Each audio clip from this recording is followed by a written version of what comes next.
Hey, and welcome into the Big Ten Huddle. I'm your host, JR. I've got a lot to talk about going on in the Big Ten. We also have to talk about Kent draining some shot.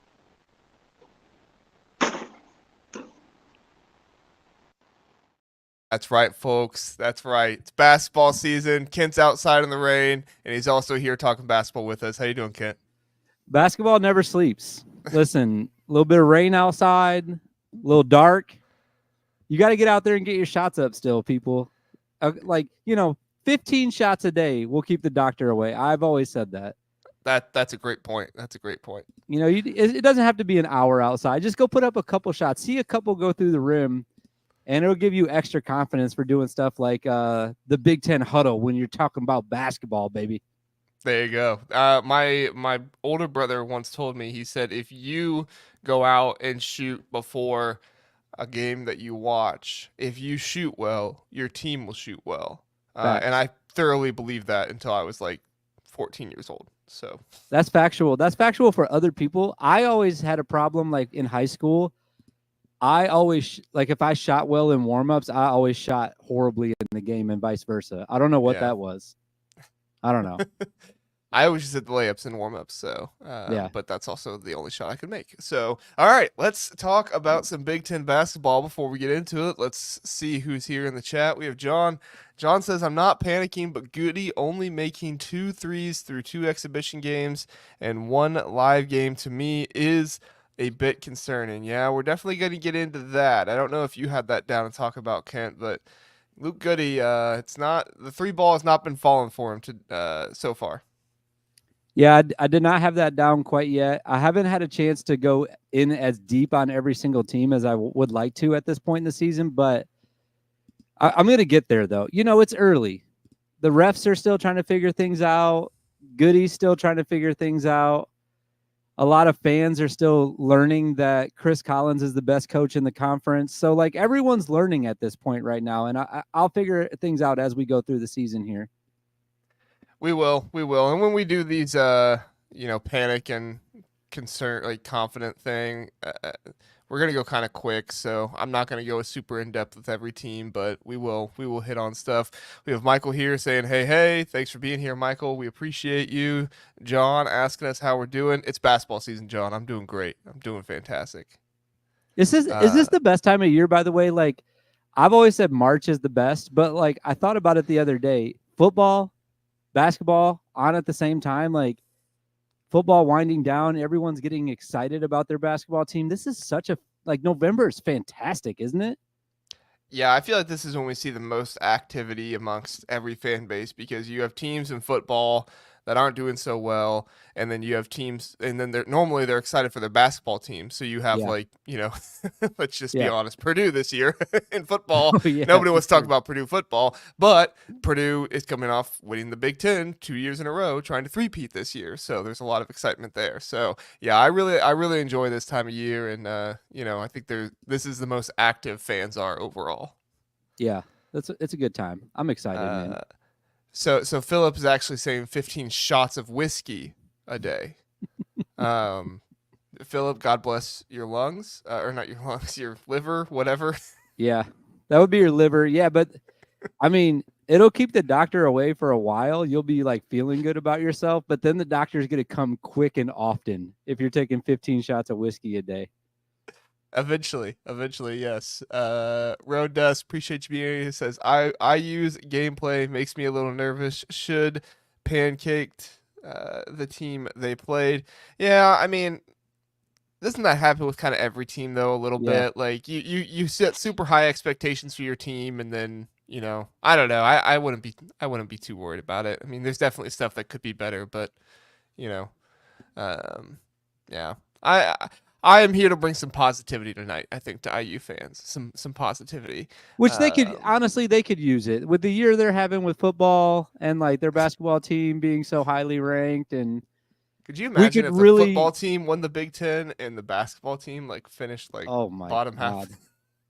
They would have to like I think X would like shut down like if that happened. The night that they won the Big Ten, I feel like In basketball, that is, after getting the Yeah, football one too, if they actually got that, like, oh my God, it would break the internet, I think. it would. It would. Indiana fans would break it. All right, a couple more comments. Michael says, "How do you feel about the endurance of the players across the board?" I gotta be honest. I'm more concerned about my endurance as a podcaster. I'm podcasting like 4 or 5 days a week right now, so I'm less concerned about the endurance of the players and more concerned about the endurance of me.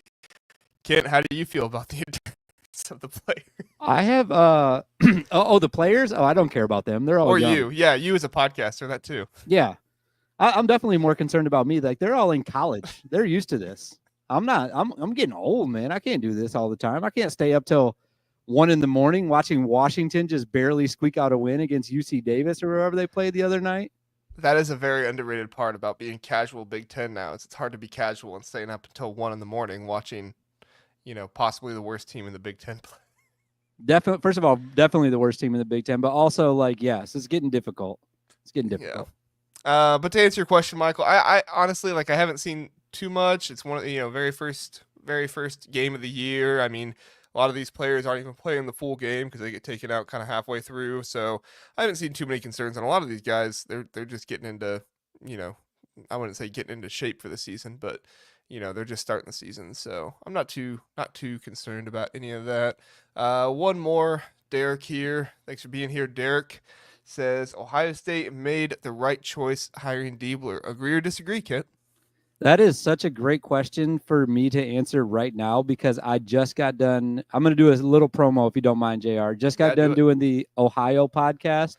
I believe it's coming out tomorrow. And we went into, I'm not going to say we went into depth, but we talked about it for a great deal of time. Jake Diebler and what we think expectations should be and what we think is going to happen going forward. So go check out the Ohio podcast tomorrow, talking basketball and a lot of Jake Diebler. And to answer the question shortly, what do I think about what he just said? Yeah, I agree. I think they made the right choice. I think so too. I think if nothing else, he's brought some excitement and stuff like that to the program, and definitely, I mean, he's doing really well on the recruiting trail. So if he can have a good season this year, couple that with the recruiting trail, it's going to look like a really good hire for Ohio State. So. All right, everybody. We appreciate you being here. We are going to start off by just talking about some pure takeaways from the beginning. We do have Michigan State playing right now, but let's just talk about the first games overall. Everybody has played one game other than Michigan State. They're playing a game right now. But other than that, everybody has only played one game. What has been your takeaways that you've seen? Give me at least one, and then we can just kind of go back and forth, Kent. I'm going to do 3 quick ones. I'll promise I'll be fast. Michigan looked really good. I was very surprised how fast Dusty May got that team gelled together. I think they're already there, like working together. And I know they played a bad team, but they look good. Northwestern, I always talk about, played without Brooks Barnheiser the other day and still got a huge blowout win. I think some of their young guys look really good. And I always know that they're going to play hard and play as a team. And they're going to be really good. And then what was going to be my third one? I forgot it already. Why don't you give me one, and I'm going to look up the scores again, and I'll tell you what my last one was. I forgot it. Honestly, my biggest one is Wisconsin and them just absolutely changing everything about the identity of their team so far. They brought in Tanji and all these other guys, and you have Noah Winter starting now, John Blackwell, Max Klesmit, and they're out there. I mean, Klesmit shot 7 3-pointers. Tanji shot 6. Blackwell shot 4. Overall, this team shot 31 3-pointers, which is not like the weirdest thing in the world. But when you couple that with the fact that it's Wisconsin and that's not what they've always been, like Greg Gard is talking about being a more efficient team. And so, I mean, I'm not dogging it. I'm not saying I dislike it, but I mean, this is truly going to be a live by the 3, die by the 3 team this year. They shot 31 3-pointers and 28 2-point field goals. That's a lot. I know Illinois shot, I think they shot 50 3-pointers. I got to look it up really fast. Philip would know. In one game? 42. Illinois shot 42 3-pointers. That's still a lot. It's still a lot, but I expect that out of a Brad Underwood team, right? I expect Brad to be gunning and playing as fast as he can. I mean, they shot 64 shots overall, so shooting 42, but with 64 shots overall. Like, that's still about the same as Wisconsin, but you're just playing at a faster pace and you're going and you're just trying to hit as many shots as you can. And also, they scored 112 points. Wisconsin only scored like 80 some. So for me, it's like, I don't know. It's going to be really interesting to see what happens with Wisconsin this season. Somebody, to go back to the Illinois thing real quick, somebody posted the shot chart from that game, and it was all threes or layups. Like, there was no mid-range anything. It was just like a line around the three-point line of like Heat, and then everything else was right next to the basket, like within 3 feet. Oh, I remember what my last one was going to be, and I already said it once, so I feel like I'm kind of beating a dead horse, but Washington's bad. I'm nervous about them. I'm not nervous. I feel like they're bad, and they will be bad, and they will finish last. Yeah. So I agree. I think you're properly rated as the worst team in the Big Ten. So correct. I mean, I do kind of feel bad for Osibor. Like, I do think Osibor is a really good player. He showed some really interesting things with his game, but yeah, I mean, it's not a good team. Wisconsin was kind of the same way. They had everything was in the key or behind the arc other than 3 shots. Only 3 shots were that way. But like I said, like Wisconsin, like they're not running the floor as fast as I feel like Illinois is. Illinois had 2 shots outside the paint or inside the arc. But well, like if you just take their players, even like I know Illinois has a couple of new faces, so it's hard to say you have a lot of confidence in these guys, and maybe they just had a good night. But if I'm just looking at the rosters, I think of those 2 teams, I want Illinois shooting more threes. And Wisconsin, it's like, I don't know. Like, if somebody's hot, yeah, like we've seen it from Max before. Like, he gets super hot and you want him shooting from anywhere inside the gym. But it's not like he's the most reliable and consistent shooter, I feel like. And maybe I'm off with that on his stats, but just based on watching him, yeah, I don't feel really comfortable every game going in and saying like this guy's going to hit 4 threes. I don't think that's going to happen. Yeah, no, I think you're right there. Going back to Illinois for a second, Will Riley and Dre Gibbs Longhorn, those guys off the bench together scored 52 points. Again, I know Illinois scored 112 points, so when you look at the percentage of it all, it's still less than 50%. But if you got 2 guys coming off the bench scoring nearly 50% of your team's points, good. I don't good think for Riley. I don't know about the other guy, but I don't think Riley's going to be coming off the bench for much longer. I think he's a starter. I said Longhorn. I apologize. Lawhorn. Okay. Yeah. No, I don't think he's going to be coming off the bench much longer either. I don't know who he replaces though, because it's not like there was anybody like Trey White. I get. Yeah, he had a pretty bad game from stats. I not remembering. Maybe Philip can let me know what he thinks, but. I mean, he could maybe start for Trey White. I don't know. But, yeah, Brad Underwood has a puzzle to figure out here with this rotation and the starting players. And it's a good puzzle to figure out. It's not a bad puzzle. There's other teams that have a puzzle to figure out, and it's bad. But Ty Rodgers helped him figure part of the puzzle out. That's what I was going to say. What do you think of Ty Rodgers? Like he already put that piece off the table. He was like, yeah, I'm not playing. So, okay.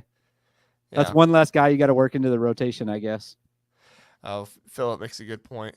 Riley's going to be coming off the bench until he figures out his defense. Yeah.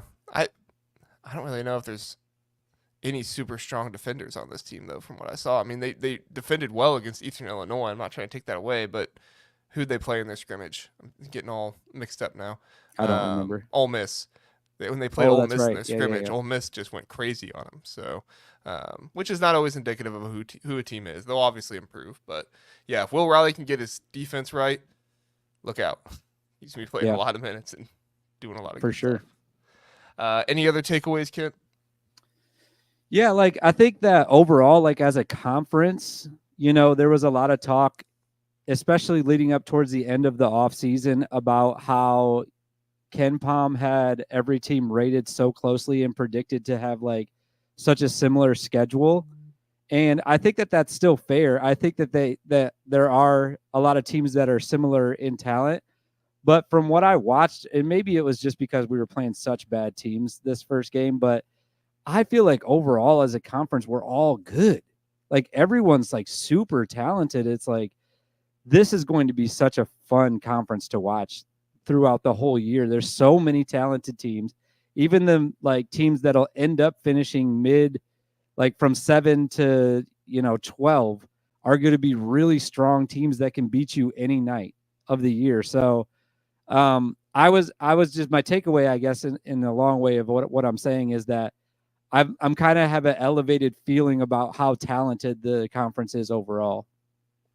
Yeah, no, I think you're right. I think that it's much easier to figure out what teams are competing for the top rather than trying to figure out what teams are at the bottom, right? I Yeah. think most people can realize that, you're probably looking at Washington as a bottom of the barrel team. You're probably looking at, I mean, Wisconsin has the opportunity to be better, but this experiment could go really bad really fast. I'm not saying it will. I'm not predicting that. I'm just saying this is a situation where Greg Gard is taking a rather big leap of faith here. I mean, if they shoot 5 for 30 from behind the arc in one of these games against one of these worst teams, like they could lose to one of these worst teams. Heck, they were really close with Holy Cross. In fact, they were losing at halftime against Holy Cross in that one. They finally started shooting some more layups and stuff, which helped them out. But USC, they're kind of down there as well. They didn't look super impressive in their first one. And then yeah, I mean, like those are the only teams I can really I say are like I still down at the think bottom. I'm sorry to cut you off. I didn't No, mean go that, ahead. but I still am really low on Nebraska. Like I'm just not in love Oh with yeah, them. yeah. And some people have tried to talk me out of that. I have a good friend who's a big Nebraska fan, and he was like, "No, we're going to be good this year." And I was like, "Are you?" I don't know. I'm just not sure. I got to see them play one more time before I can really be confident about it. But like, I definitely put them in that conversation of teams that could miss the Big Ten tournament. Yeah. I'll have more thoughts on Nebraska when we get to their confidence or panic. I think Nebraska fans are confident, but if I'm being a realist and looking at it, I you know, a little bit. I have Yeah. some thoughts. We'll get Yeah. there. We'll Okay. get there. And then, of course, I don't think we can move on without mentioning Ohio State's huge win over Texas. I'm raising my hand right now. I screwed up saying that Ohio State would be a disappointment this season. They very well could still be a disappointment. I'm not saying they won't be, but the percentage chances of that happening is not nearly as high as I thought they were. Jake Diebler has put together a really good team. He had those guys looking completely different from the Chris Holtman teams I've seen in the past. And yeah, Jake Diebler, we talked about it a little bit there at the beginning, but that's a huge win for Ohio State. Not just for like the program, but for the season, for those players, for Jake Diebler. Yeah, that was huge. Any thoughts on that? No, it's the only game that I thought a Big Ten team had a potential of losing that first one, and they won it. And it's preseason rankings, whatever. Like you don't take a lot into what teams are ranked going into the first game of the year, but it's still a ranked win.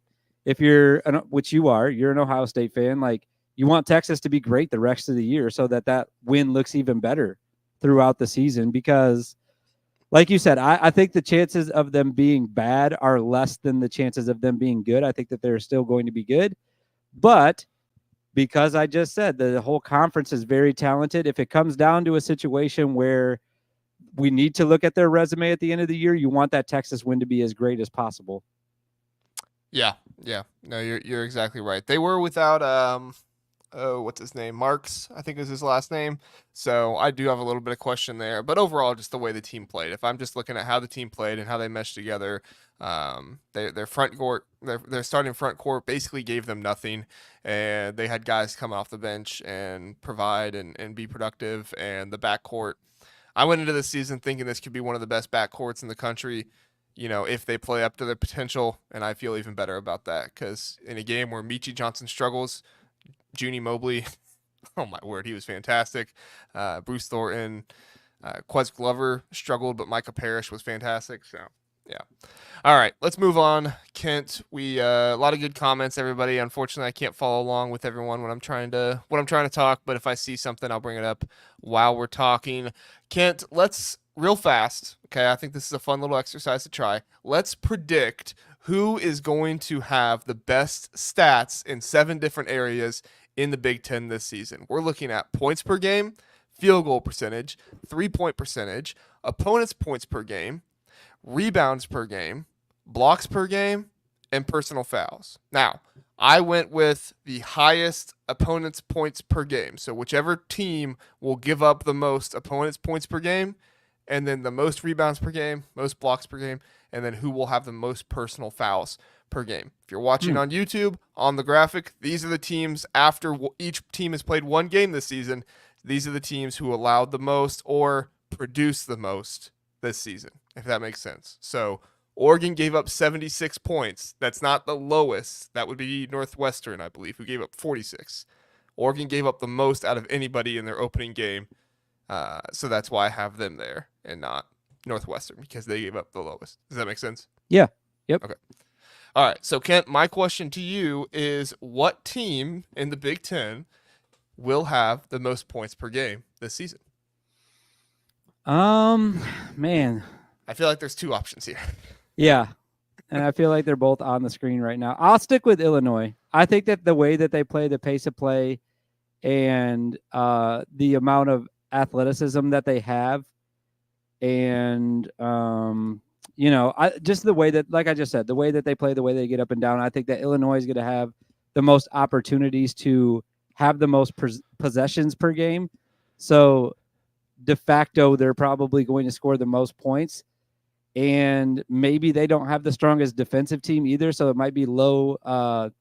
It'll be quick possessions for the other team possibly as well. So they'll have the ball right back in their hands, and again, that means more possessions for them. So I'll go with Illinois. Yeah, I'm going to go with Illinois as well. The pace that they played with, I think that, they are going to have some defensive struggles as the year goes on. So they're going to have to be able to figure that out. And while they're doing that, I think that they're just going to try and run as fast as they can, put themselves in as much transition as they possibly can. And they're going to just shoot a bunch of threes and get down in the paint as much as possible. And I think this team has a lot of really good shooters on the team. There will be some games here and there, where they, don't score very much because of bad 3-point shooting and stuff like that. But at the end of the day, like, they are going to stay with teams with their offense purely because of that. So, yeah, Philip, you're right. Illinois versus Alabama, that's going to be one of the highest scoring games of the year. That one, if you like points, you're going to want to tune in for that one. Absolutely. All right, let's stick with offense here.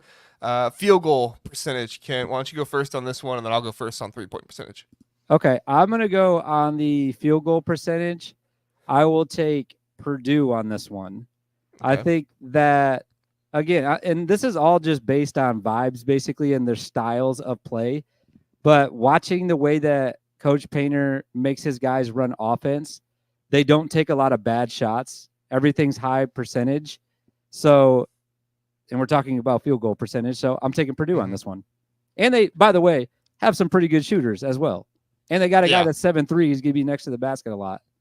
Yeah, for sure. I'm going to go with Michigan. I'm going to continue to go chalk with what we already have. I just think Michigan with 2 7-footers down low.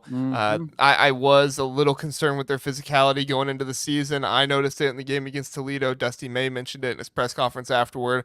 But I felt like Cleveland State came into the game wanting to hit him in the mouth, and they did a few times, but I think Michigan adjusted well, and they got out in transition really well with those 2 7-footers on the floor. And even with them off the floor, they can obviously go in transition without them as well. But I think this is a team that's going to be set up to be very efficient, scoring often. I don't think they're going to be the fastest team, so that's why I'm not choosing them to have the most points per game. But I think they're going to be a team, if they get into a set down the court, they're going to be one of those teams that's pretty likely to score off of that. And also, I think Trey Donaldson was running the offense very well against Cleveland State. So, I'm higher on Michigan now after their game. Yeah, I definitely am higher on Michigan after their game. I'm with you on that. I just felt like watching that game, you're right about the 7-footers. Those shots are always going to be there. The guard play, though, I felt like was just kind of a special night for them. Like, they were shooting it really good, and I'm not expecting it. Obviously, I'm not expecting it to stay that good the rest of the year. I mean, 68%, that's pretty ridiculous for a whole season, I think. Yeah. But I think it'll be improved, obviously, than last year, but I'm not expecting them to hit that many threes and to make that many outside shots as they made in the opening night. Yeah, no, I think that makes sense. Moving on to 3-point percentage, Minnesota currently leads. They shot 61.1% in their game against Oral Roberts, I think it was. I am actually going to go with Ohio State in this one. I think that Ohio State was very impressive the way they shot the ball against Texas. They cooled off a little bit in the second half, but they were shooting really, really well. Another team, kind of honorable mention in this one, is Purdue. I think Fletcher Loyer is going to have a good year this year shooting the ball. Miles Colvin went 4 for 4 in the first half. If he can consistently do that, I think he went like 0 for 3 in the second half. But if he can consistently shoot that way, Braden Smith, I mean, he's going to drain him. That's just who he is. So those two teams, I think, are my two contenders for that. But I'll give the edge to Ohio State. Your thoughts, Kent? Yeah, I mean, when you're looking at just the first game alone, like some of the higher percentage teams didn't shoot that many threes. Like the teams that you just mentioned did. Ohio State did. Purdue did. They both had over 25 threes in their first game. So it's like Minnesota, they shot 18, right? So it's like, right. Yeah, that's a high percentage, but they didn't shoot that many. Eventually, they're going to have to start putting up some more shots, and I'm expecting their percentage to probably go down. I will go with my heart's telling me Purdue, but I already said them once, so I'll just take a wild guess here. I'm thinking about wild because I'm going to take Northwestern Wildcats. Why not them? Ty Berry's back. I think that Leach is a pretty good shooter, so I think that they'll have some from him. And even their bigs like Barnheiser can step out and hit a three. I don't know about Nicholson. I can't remember if he's ever even shot a three, but I feel like they have good shooters. And again, like coached really well, so they take high percentage shots. They shoot threes when they're open. So I'll go with Northwestern on this one just to be different. Yeah, I mean they were number 4 out of the first games at 45%. So yeah, they shot really well. So and Chris Collins, we know that he can scheme some stuff up on the offensive end. I think a lot of people give credit to Boo Buie for that, which obviously Boo Buie gets a lot of credit. He's a very good player, but I think Chris Collins and what he was able to do helped with that a lot too. All right, let's move on to which team will give up the most points per game this season. And Kent, I got to be honest, even though Oregon gave up 76, I don't think they're going to be it. It's kind of crazy. Oregon gave up the most at 76. Purdue gave up the second most with 73. Ohio State, the only team that played a ranked team, gave up the fourth most with 72. Washington gave up the third most with 73, and that's going to be my team. I think Great Osabor is a good shot blocker and a good defender, but he's not going to be able to do it all by himself. I think teams are going to feast on Washington this season, and they'll probably be giving up more than 70 points at the end of the season per game. I was going to say Washington, but again, I don't want to pick the same thing as you, and I want to talk about different teams throughout the conference. So I'll go with I'll call this kind of a chalk pick just based on what they've been the last couple of years. I'll take Iowa, giving up the most points. I think they're going to be a little bit more improved defensively this year, but just to be, like I said, just to be a little bit different in like the history of what Iowa has been in high scoring games and giving up a lot of points, I'll take Iowa on this one. Yeah. Where were they at for the first game? I don't know what they gave up. They gave up 67, which was 6th most. Okay, so I'm not too far off. Then it's not like I'm picking some crazy low team for the first tied game. With Illinois. There you go. I guess that would be 5th most then if they're tied. Nebraska was tied as well. So, yeah, we'll see. Iowa definitely a good pick for that, though. All right, let's move on to the rebounds per game. Looking at rebounds per game, the team that had the most rebounds, which, shocker, the team that put up the most shots by far was Illinois with 58 rebounds. Maryland had 54, helped by Derek Queen and his 20 rebounds he had in that game. He's so good.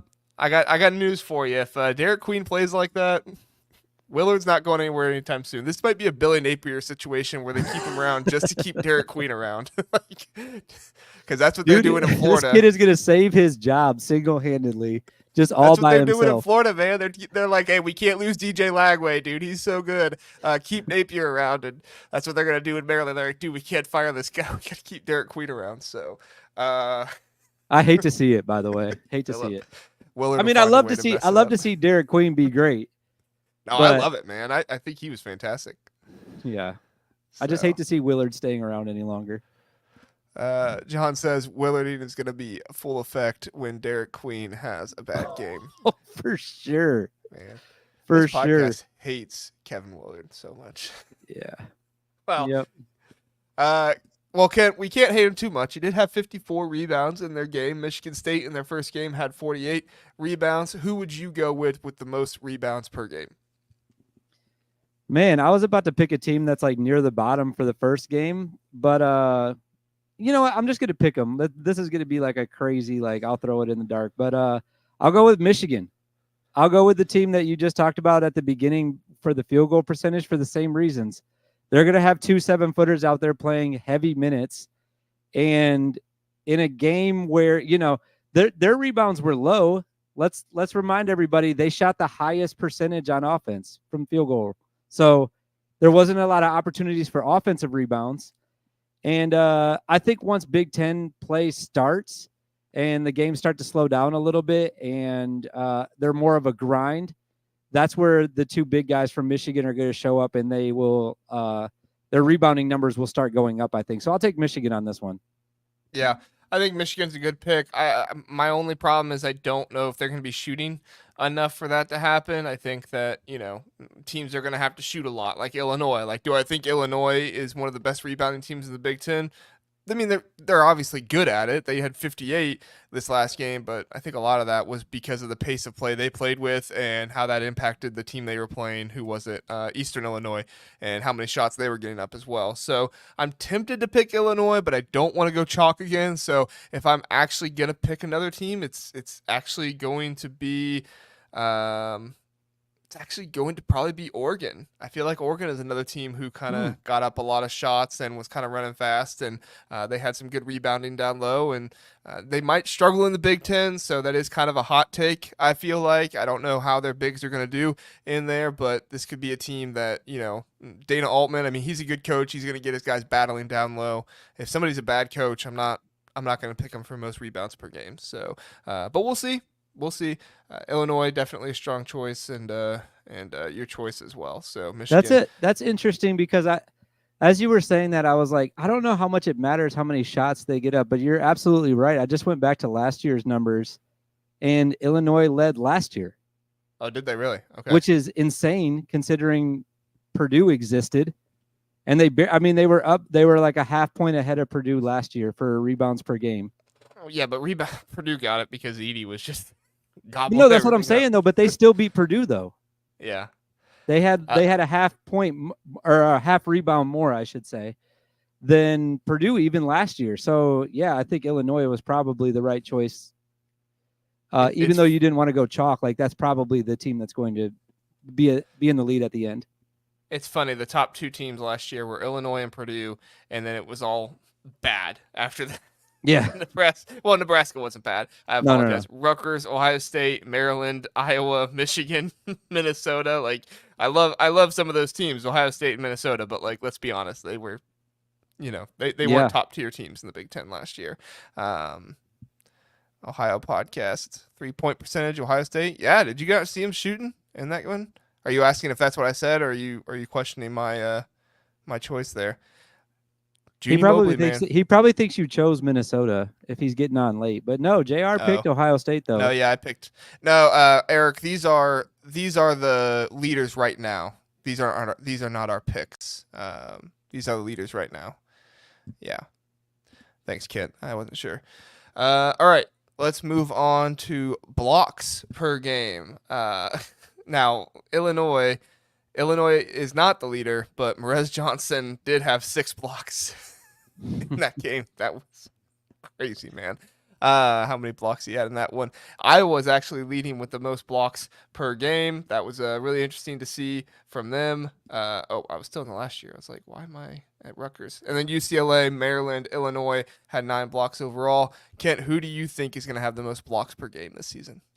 I was going to say Iowa before I even clicked on the stats right here. So I'll stick with that, but I wouldn't be surprised if I'm going to go double chalk right here. I'm going to go with UCLA as like my backup pick.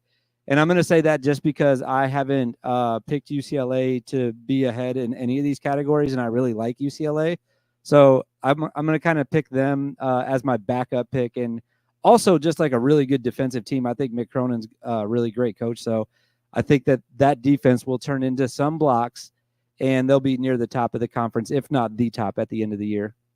Yeah. Illinois definitely a good pick for that, and UCLA. I really like that pick because I was actually going to pick UCLA. I feel like they were running faster in that one, so the other team's going to get more shots up. And Mick Cronin, his defensive prowess combined with the running and stuff like that, I think it's going to be a good combination for UCLA. So I'm going to go with them in that one as well. All right, finally, Kent, personal fouls. Which team will have the most personal fouls? Illinois currently leads with 21.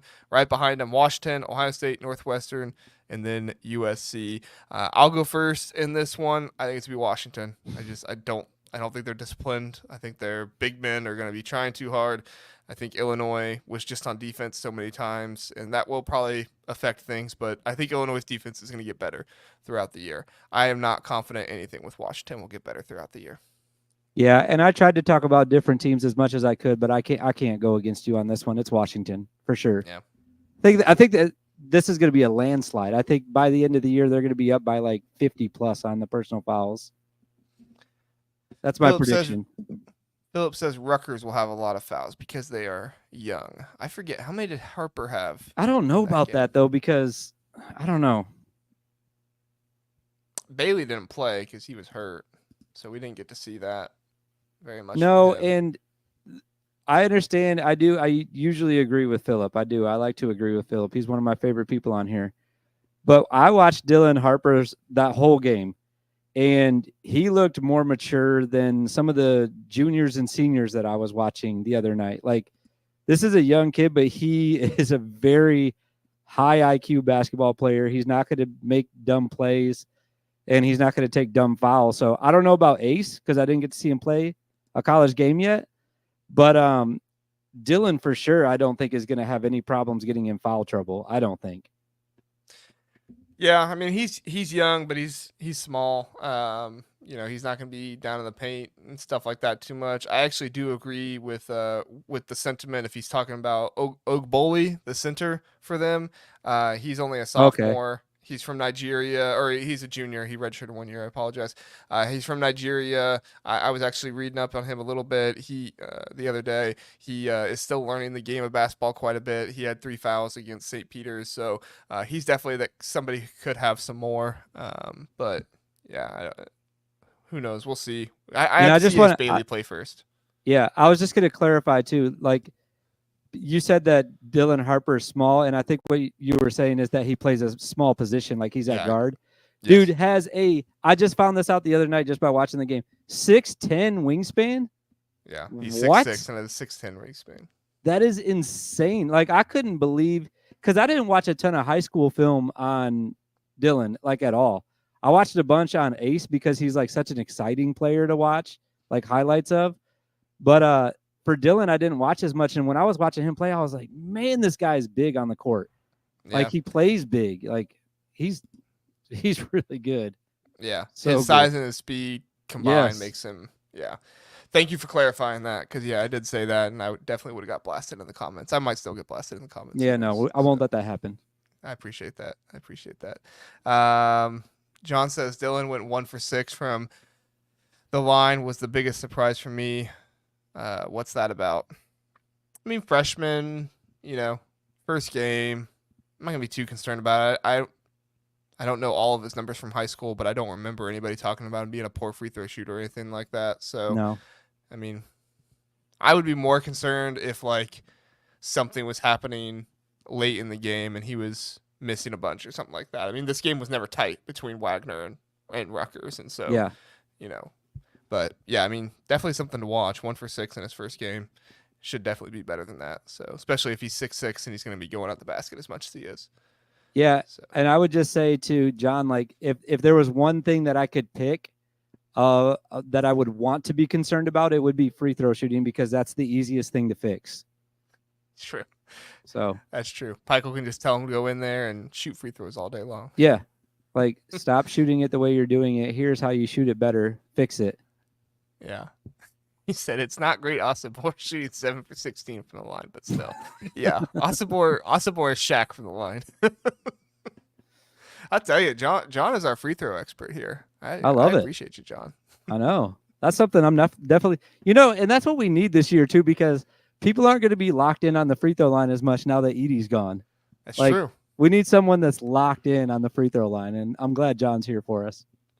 Real fast before we move on, Kent, do you know which team committed the least amount of personal fouls in their first game? It was the only team that committed less than 10 personal fouls. I have it pulled up, and I'm not going to look at it. I'm actually looking at a different screen right now just because I don't want to cheat. I'm going to guess Minnesota. No. Who did everybody complain about last year? Oh, Purdue. Yeah. That makes sense that you brought that up right now. I should have thought of that. They had 7 personal fouls.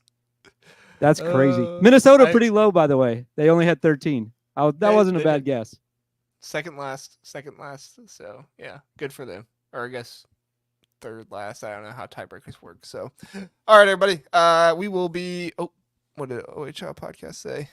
Hey, JR, what's your score prediction for Ohio State versus Purdue this Saturday? I'm making the graphic. Oh, I forgot what I said. Let me do the commercial, and then I'll come back and I'll say it. I have to look it up really fast. All right, everybody. We're going to hit a commercial, and we'll be right back. CBB Analytics isn't just another stat site, it's your ultimate destination for in-depth college basketball analysis used by fans and even the coaches. It has comprehensive stats for men's and women's basketball across Division 1 through 3, dating all the way back to 2018. From shooting percentage to game recap, CBB Analytics has it all. Try CBB Analytics for free or pay for a tier to take your basketball knowledge to the next level. The next level, as I find the next level of my notes. 48-6, Ohio State. Eric, 48-6. I'm not picking Purdue. However, last week I picked Penn State to win, and they won. So maybe I should have picked against Ohio State. If Purdue wins, I'm going to be super mad. Not just because of that, for other reasons as well. Hey, everybody, if you're watching, please do like and subscribe. We appreciate it. Helps other people see the channel, see all the stuff. So we definitely appreciate it if you would consider doing that really quick. Doesn't take long to do. All right, Kent, we're going to have to get through this kind of quick. So we're going to do confidence level meter. I got to change the graphic really fast. We're going to do confidence level meter / panic level meter for every team in the Big Ten based only on their first game. So Michigan State has played tonight. Wisconsin is playing, all those teams. We're not thinking about those. We're just going off the first game. What did they look like? How did they play? Even if they blew a team out, maybe you have concerns about point guard. Maybe you have concerns about this, that, and the other. Or maybe even if it was close, you were like, I love the resilience of this team, yada, yada, yada. Nobody's saying that about Washington, but it's all good. We are going to figure out each and every team. So, Kent, let's start with the games that were played on Monday. Let's start it with everybody's favorite, Maryland 79, Manhattan 49. I'm actually going to give Maryland a 4 in this one. With Derek Queen being as good as he was, that was really interesting to me.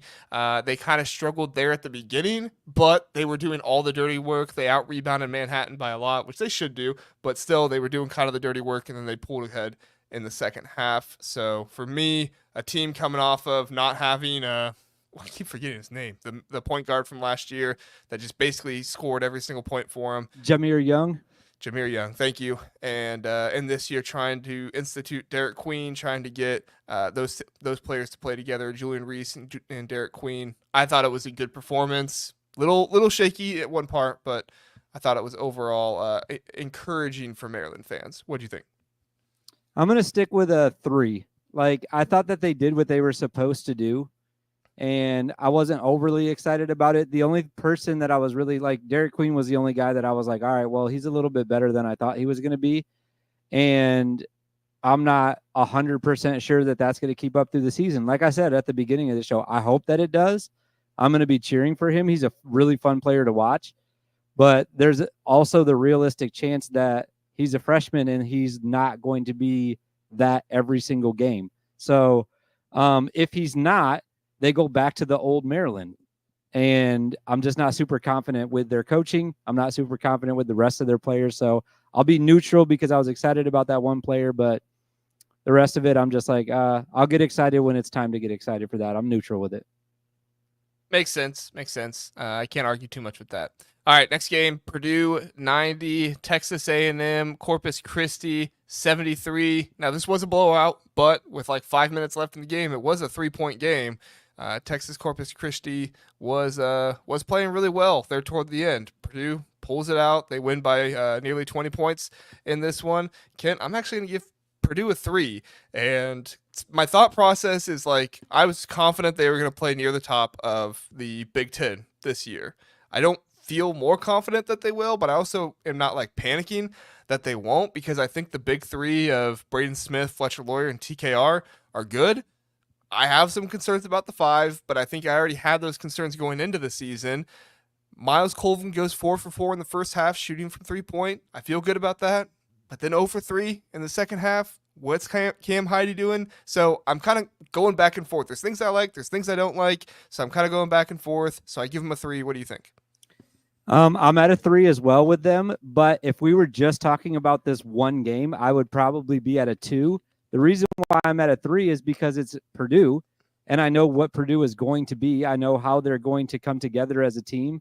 So based on what I know about Purdue and what they're going to be and what I know about these players and how good I think that they're going to be, I'm confident about that. I'm a little bit panicking about what happened the other night. So put those two things together, and I meet right in the middle at a 3 with you. Very good. Let's move on to Monmouth and Michigan State. I know their game is already almost over, if it's not over already. Wait, is there 8 minutes left in that game? I think they pulled away. Like, it was close there for a minute. Yeah, they're winning by 20 now, though. Yeah. All right. Did the Iowa game finish before them? That's crazy. All right, so Jaden Akins in this one, he scores 23 points, 9 rebounds. That was one of my biggest concerns going into the season. I felt good about Jace Richardson and how he was playing, but Jaden Akins was not playing the level of basketball he needs to be playing. I'm already concerned about the front court for Michigan State. I was concerned about it from the beginning, so I'm not really panicking about it because I already knew it was going to be a concern. But for no other reason other than Jaden Akins is actually playing like the senior leader you want him to play as and playing like the player you need him to be for this team to compete in the Big Ten this year. I don't know if they're going to compete for a Big Ten title. There seems to be a lot of other people who are more confident in that than me. I don't think you can compete for a Big Ten title when your front court is as bad as theirs has been, and I think that it probably will be this season. But overall, I'm going to go with a 4 just because of Jaden Akins and Jace Richardson, and I like that Izzo is putting Jace Richardson as their backup ball handler. I like that he's doing that. He's not trying to force Akins and Richardson, swapping in and out. I think that was a good move by Izzo. Yeah, I'm at a 4 with them too because I've had a lot of confidence in them coming into the season, and nothing really gave me cause for concern in the first game.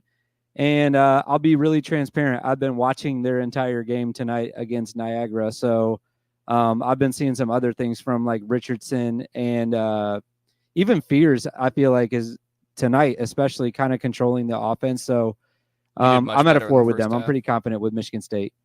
Yeah, he did much better in the first half than he did in the last game. I don't even know if he played bad in the last game, but he was controlling the offense better, like you said. So yeah. And Trey Holloman. Yeah, I think my biggest concern for Michigan State right now is Frankie Fiddler. What's going on there? Yeah. Well, you already knew that from me because I texted you right before the game, so you already know how I feel about him. But yeah, I wasn't really sold on him coming in as a transfer. I'll be honest. I actually went on I think it was Locked On Spartans to talk about him, and I said it on his show. I was like, I'm not in love with this transfer, this get for you guys. Like, he's okay, but like, he's not going to come in and light the Big Ten on fire or anything. So yeah, I have some concerns about him. I don't think he's as good as Michigan State fans want him to be, but the good thing is they have a lot of other pieces, and I think that they're going to be fine anyways, even if he's not great. Yeah, I think you would have wanted to get somebody who could play the 4 more, or somebody that could play the 5 if you wanted to go small. But Frankie Fiddler, I mean, I think he can play the 4. He did play the 4 a little bit, but in the Big Ten, he's not a guy that you can put in at the 5 in a small ball lineup. No. Nope. Not at all. All right, moving on from there. Philip agreed with us. Purdue 3. And then, of course, John, Iowa just allowed 74 points. Hey, you know what? That's better. Iowa's defense is getting better this season. I feel like. Is that good? Is that good for them against a team like that? They were letting up like 80 points last year to some of these teams at the beginning of the year. So did they? I don't remember that, but I remember them doing against Big Ten teams. Well, yeah, they did against Big Ten teams. Maybe I still got the thought process of the Big I mean, Ten. they're playing Southern right now. I don't even know who that is.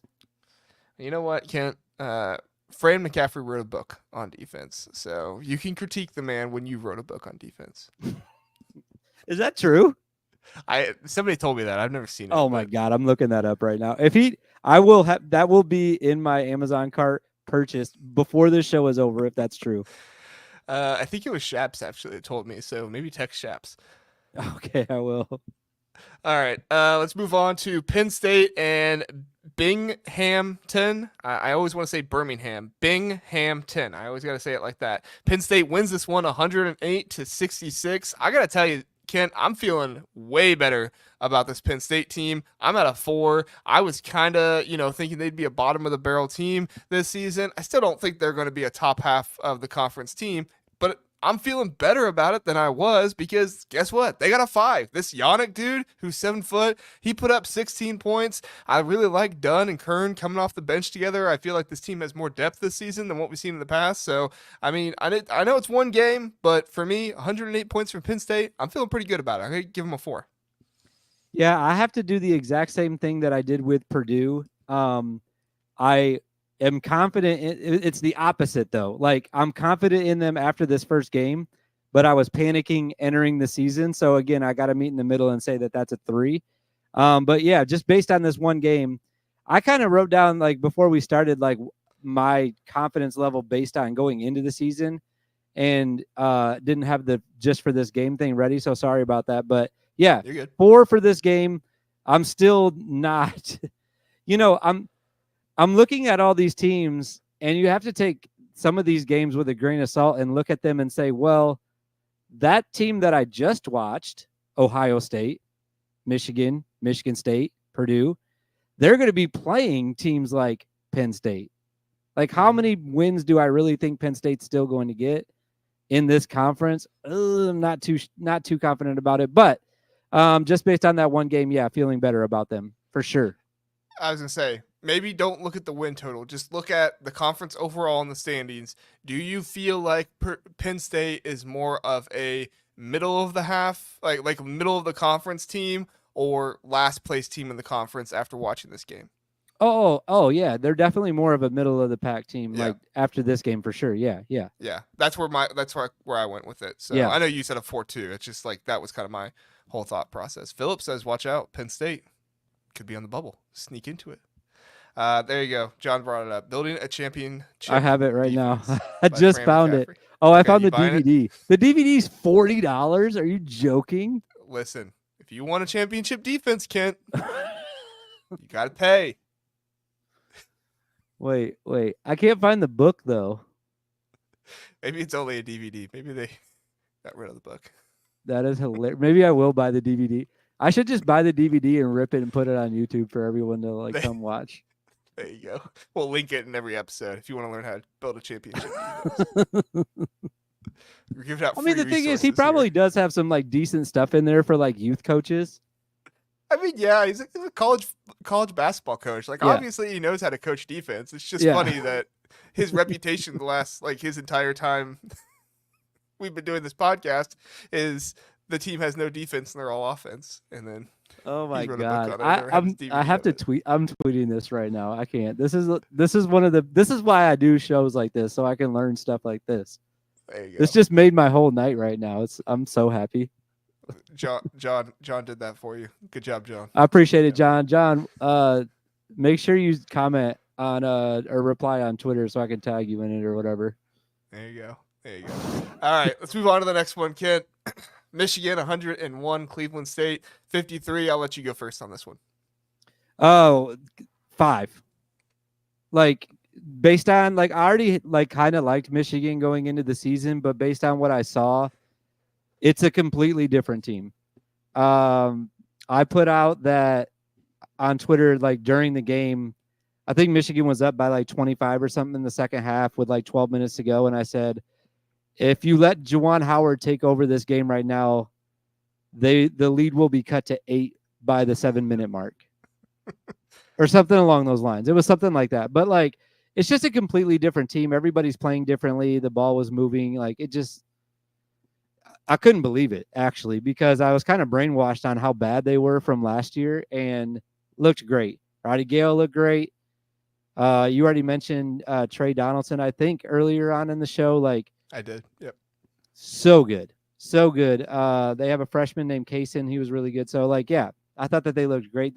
And I'm talking a little bit more about them because I think this is the game that I saw the most of just based on what was happening this week for me. This one and then USC were the two games I watched the most of. And, yeah, just I'm max confidence with them after this game. I wrestled between a 4 and a 5, and maybe it's my Ohio State bias, which I'm sure it is. So I'm going to go with a 4, though I felt really confident with Danny Wolf after this one. I felt good about Trey Donaldson. Roddy Gale, I felt like had a good game. However, 0 for 3 from the free throw line. So, I'm surprised John didn't mention that one for us. Just kidding, John. But Trey Donaldson was 6 for 6 from the free throw line. So, but yeah, there was a lot of really good stuff. I don't know why Dusty May has Namari Burnett starting. I don't get it. I think you would put Will Cheddar in there, or I mean, almost literally anybody else. Fat Brooks, somebody. I don't know why Namari Burnett is in there. I don't like Namari Burnett in the starting lineup for Michigan.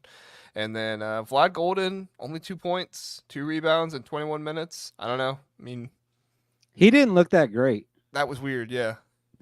So. But as bad as he looked, though, what is it? Wolf looked just as good as how bad, like, or not. I don't. Oh yeah, I shouldn't Wolf say was Golden. fantastic. Yeah, he was unreal.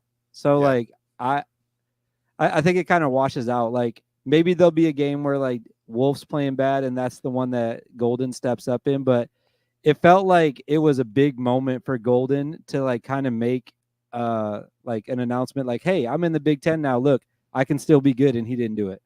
Yeah. Yeah, he was definitely. I mean, there's literally at one point where I was like, "Is he hurt or something?" I don't really see him playing all that much, and he was actually in the game. He just wasn't doing anything. So, Yeah. I mean, he's a good player. He'll adjust, but I don't know. It was kind of weird. So, Yeah. um, So did you say a 4 on that then? Yeah, 4. Nice. Yeah. All right. Let's move on to the next one. Illinois 112, Eastern Illinois 67. I mean, this is my 5 right here. This is my 5. When you got guys just playing out of their mind on offense on this one, I feel like I could name literally everybody who played except for Trey White at this point. Like, guys just went out of their minds. It was a really good game. Obviously, the defense is still something we need to see against some of the better teams and stuff like that. But Philip says Illinois 6. Just saw that. I'm happy for you, Philip. I'm happy for you. But yeah. So, what do you think? Was I only supposed to do one team that had a 5? Because if it was, then I would have put No, them you can as do the... as many as you want. Oh, okay. I have then I'm doing a 5 as for well. this one too. Yeah. So good. So good. Will Riley was better than literally anybody anticipated. I don't care who you are. I don't care how much film you watched on him, because I watched quite a bit. He was probably the person that I watched the most high school tape on, and he played better in that game than I saw him play ever in high school. Like, it was unreal. I don't even think he was expecting that. Like, there were some moments in the second half where he was making shots, and he was kind of looking up at the crowd, and he was just like, you could just tell like how much joy was in his heart, basically. And it made me happy. Like, that's what college basketball is all about. Like, kid just comes in and drops 31 on your head in the first game. Like, it was incredible to watch. So yeah, awesome game for him. Awesome game for Illinois. 5. Yeah. And who cares about Eastern Illinois' feelings? Get out of there. Yeah. Don't come back. Yeah. No one cares. You only care about Will Riley's feelings. Yeah, exactly. Exactly. John says, I only look at Shaq level free throw shooting JR. Okay. All right. That makes sense, John. We appreciate that. We appreciate it. And Philip says, if you're coming to Champaign, be ready to drop 100. Pretty much. I don't know how certain teams are going to beat Illinois this season. I don't think they are. Like, unless Illinois shoots like 5 for 40 from behind the arc or something like that. But even then, they'll probably get like 30 layups. So yeah, I don't know. For sure. With 20 and ones. So, all right, let's move on to Iowa versus Texas, whatever. I wrote down the acronym. I forget how to say their name, but Iowa 89, Texas, whatever, 67. I got to be honest, Ken, I kind of went back and forth between a 3 and a 4 here. I felt really good about Sanford and Freeman. Sanford, for me, is player of the year in the Big Ten contention. I just don't think his team is going to be good enough for him to win it. So, but he is definitely up there. Owen Freeman, he looks like he picked up right where he left off with this freshman of the year.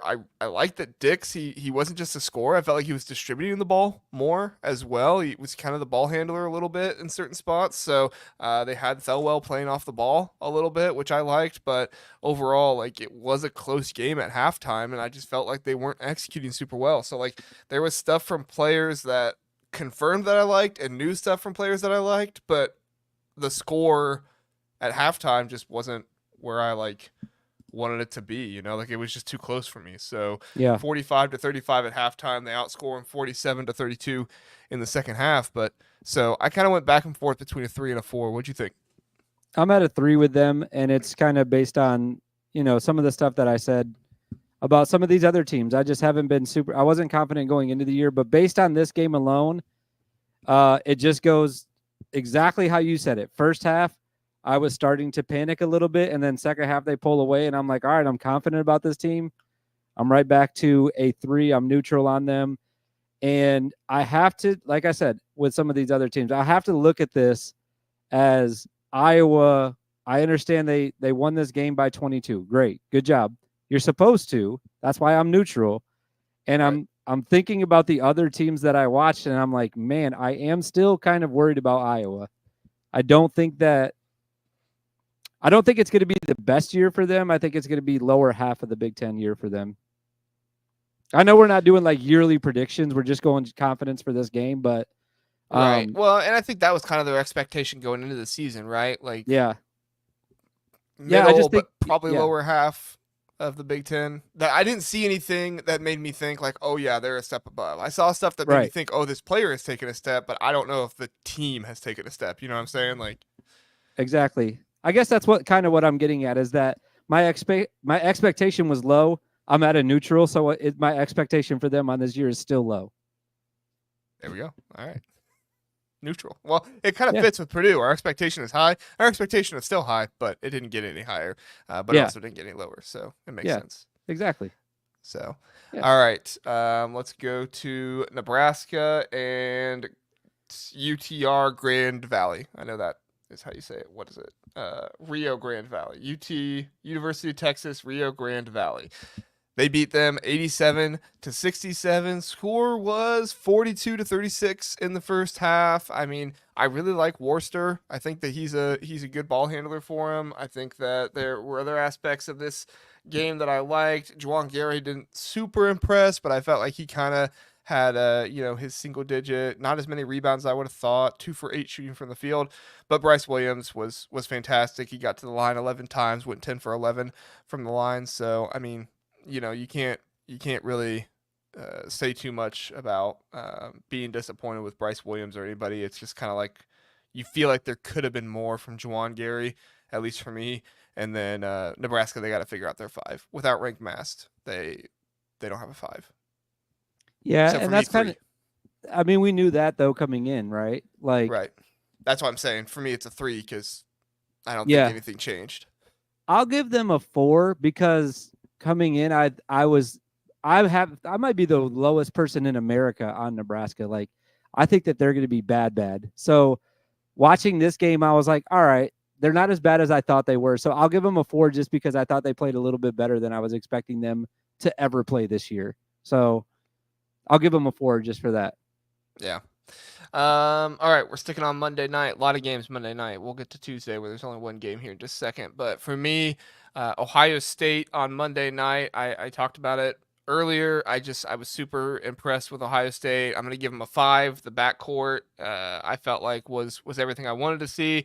Aaron Bradshaw, even though he only had 2 points and he had 4 fouls in this one, I still felt like he was making an impact. I know that's probably like biased Ohio State fan there talking a little bit, and I get that. Maybe I'm just looking at it a different way, but I still felt like he was one of the better players on the floor for Ohio State, offensive and defensive wise. So I mean, you definitely don't want your big man getting 4 fouls on his very first game, and your four to be getting 4 fouls as well. But I mean, the 3-point shooting from Ohio State, they when their 3-point shooting wasn't there, they got down low and they were, finishing at the basket, getting to the free throw line, stuff like that. So I liked the pace of play this Ohio State team played with. I mean, I was looking at this Ohio State team as a middle of the pack, if not worst team. I feel like they could be a top 6, top 5 team in the Big Ten this year. I feel like that's in the cards for them. So I'm going with a 5. Yeah, I feel like I'm with a 5 just based on this game as well. And it's because I kind of I did have Ohio State like literally right in the middle of the Big Ten when I did my like preseason rankings.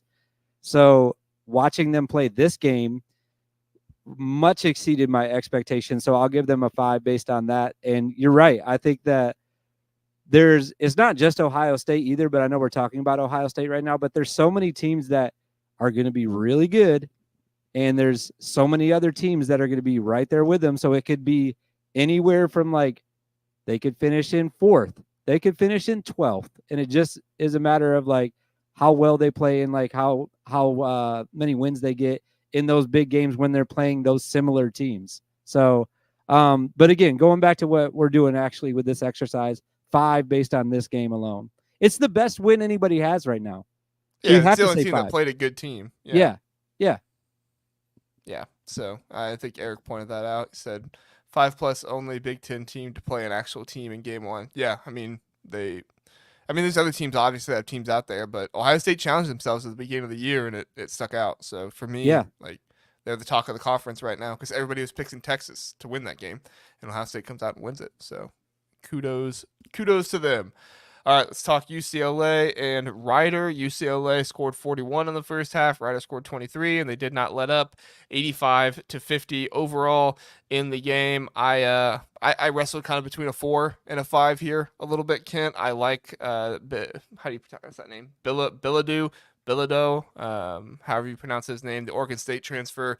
He brings some much needed, offensive life to this team. Kobe Johnson in this one, he had 3 assists. Andrews, he had 6 assists, 7 assists from Clark. So I mean, overall, like I really like the way this UCLA team played. I felt like they were going to be a top half of the Big Ten team, possibly top 5.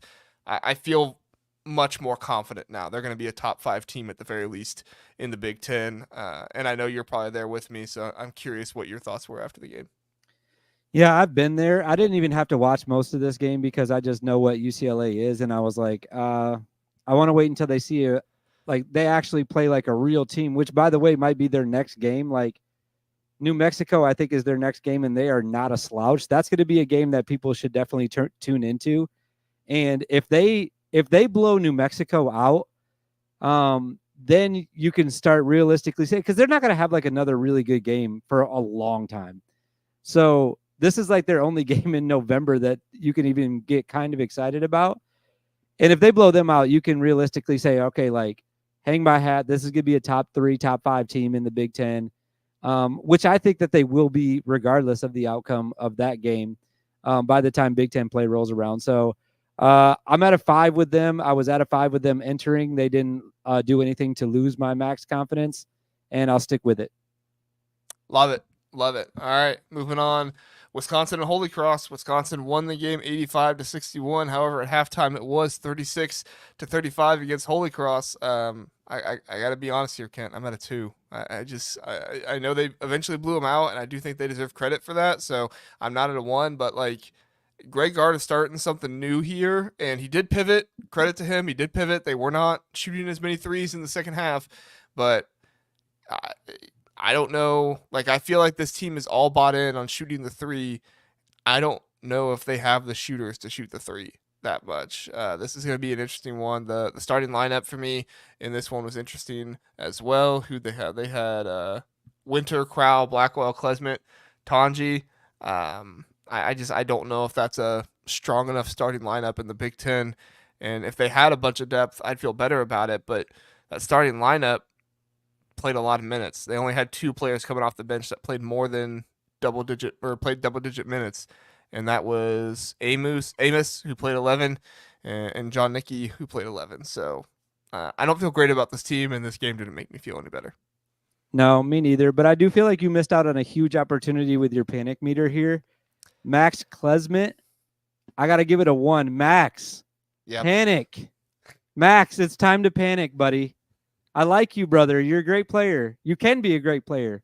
Streaky sometimes, but I still love watching you play. I got to give it a 1 just based on the name alone. Max. Yeah. Panic. I mean, looking at their game tonight, I did not watch it, so I'm purely box score reading, but they did shoot 11 dare for you. 22. I know, right? They did shoot 11 for 22 from the 3, and they shot 53 shots overall. So they shot, 31 2-point field goals to 22 3-point field goals. So maybe they're adjusting, but like I said, this is purely based off the very first game. So we'll see. We'll see how they do later on in the season. All right, Kent, your guys, Northwestern, 90-46 against Lehigh. Lehigh had 15 points in the first half. Northwestern had 51. My word. They were kicking. And no Brooks Barnheiser as well. That's the reason. I'll go first on this one. I have to do it. I'm a 5 on this, and that's the reason why. Because, Brooks is going to. I think Brooks is their best player. And Martinelli has a chance to be that. And obviously they have Ty Berry. So night to night, like Ty Berry is going to be your leading scorer. But Brooks is going to be the most consistent guy that's going to get you buckets and rebounds every single game. And they didn't have him, and they still blew this team out. Man, everything about Northwestern is just coming up roses right now, I feel like, because that game, everything that's happening in their recruiting class right now for next year, this is like a real deal Big Ten team. This is not like your 1990 Northwestern basketball team or whatever, whenever they were like really bad. I don't remember the years. I was young, but they're going to be good for a while. They're going to be good for a while, I think. Yeah. With Collins there, future's looking bright. I think many people were skeptical of Nobu Bowie, including myself. I was skeptical of how it would work out, but looks like they've really developed some of these players. We'll see it against better competition. Lehigh, not exactly world beaters or anything like that, but definitely in this one, it feels really, really good seeing Lehigh only score 15 points in the first half. They had 2 players score in double digits, and only one of them was in their starting lineup. So just really, really good defense from Northwestern in this one. I'm at a 5 as well. So perfect. Welcome aboard.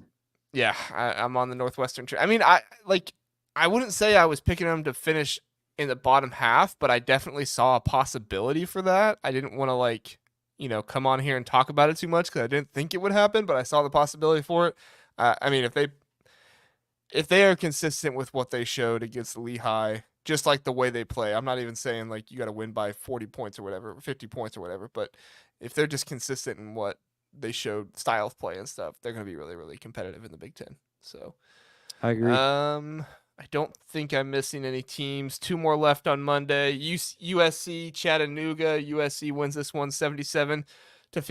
Was a 10-point game at halftime. They obviously started to pull ahead in the second half. Kent, you said you saw this one probably more than I did. So what's your thoughts?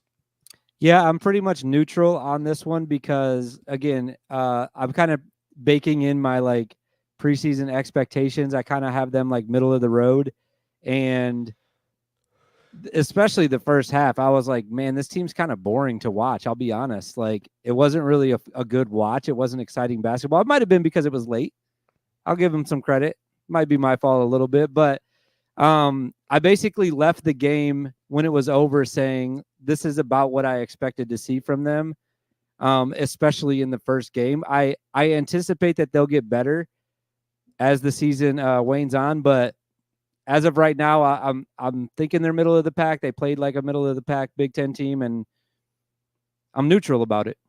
Yeah, I wrestled with a little bit of a 2 and a 3 here. I ultimately went with a 3 just because I didn't see anything that made me think they're going to be worse than what I thought this season. I don't think they're going to be a top half of the Big Ten team, and I didn't see anything that made me think that. I also didn't see anything that made me think they're going to be like last place in the Big Ten or anything this year. They did what they needed to do to blow out Chattanooga, but there are concerns about the scoring on this team. I mean, their starting lineup together had, what's that, 23, 4 is 27, only 36 points in your entire starting lineup. So, I mean, you have to figure out a little bit more there. And it's not like their bench went off or anything like that. I mean, their bench did score more than that, but they only had one player on their bench with double-digit scoring, and Nolan, who didn't hit a single three-pointer. USC was 8 for 25 from three on the day. So, shot a good amount of threes, only hit 8 of them.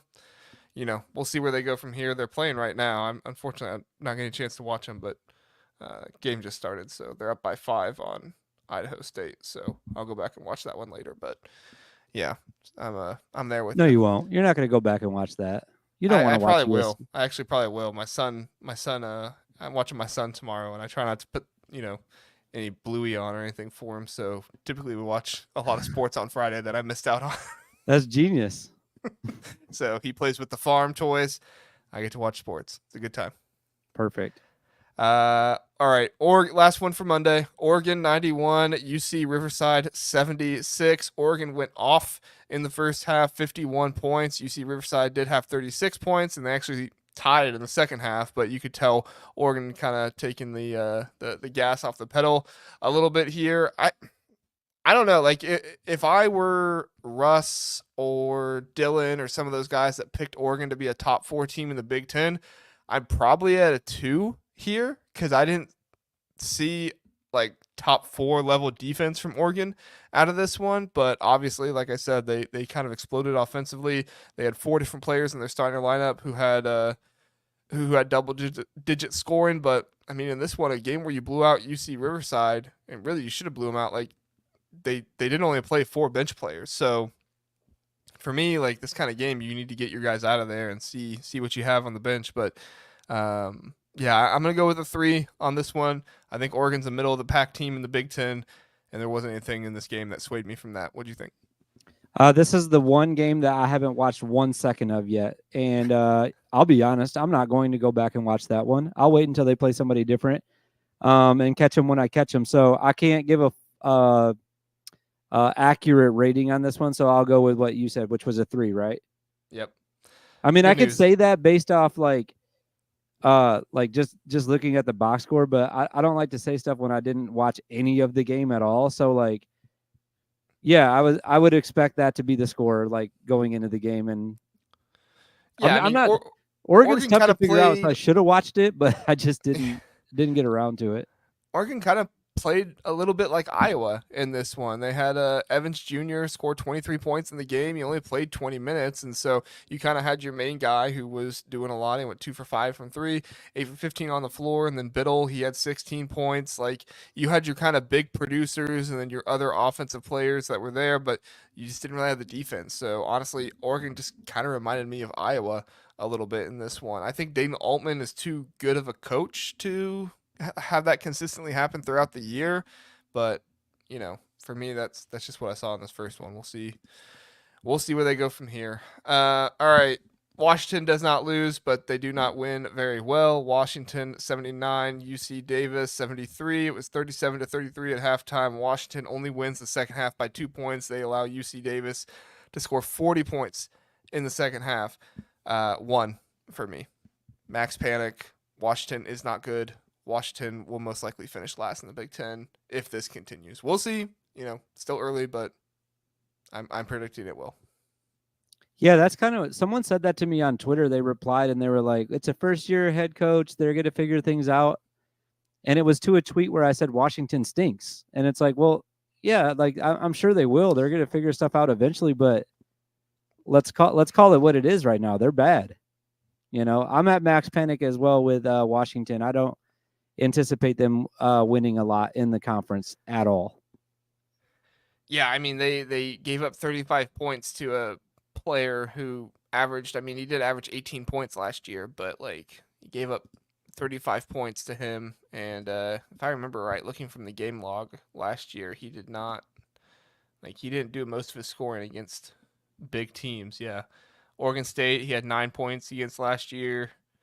That was really his only big team he played. So yeah, he's scoring 18 points per game against mostly lower level college basketball competition, and then he plays against Washington and he scores 35 points. Like, yikes! Not a good sign for me if you're a Washington fan. Sorry, Washington fans. All right, moving on. last one, Wednesday. The IU fans have been waiting for it. Indiana, number 17, Indiana wins 80-61 against Edwardsville. It was 42-30 at halftime. Indiana scores 38-31 in the second half. They come out win this one by 19 points. I mean, like there was definitely stuff in this game that I felt good about. Like Mackenzie Mbako going for 31 in this game, I felt good about. I felt like, you saw some really good play from him to begin the season that you didn't see to begin the season last year. Of course, he's a sophomore, so that's going to happen. But he was the only one that hit more than one 3-pointer. Miles Rice goes 1 for 2. Trey Galloway goes 1 for 1. Luke Goody goes 0 for 2. I mean, like you are not going to win very many games if Luke Goody is giving you 0 points, 4 rebounds, 1 turnover, and 1 foul in 20 minutes of play.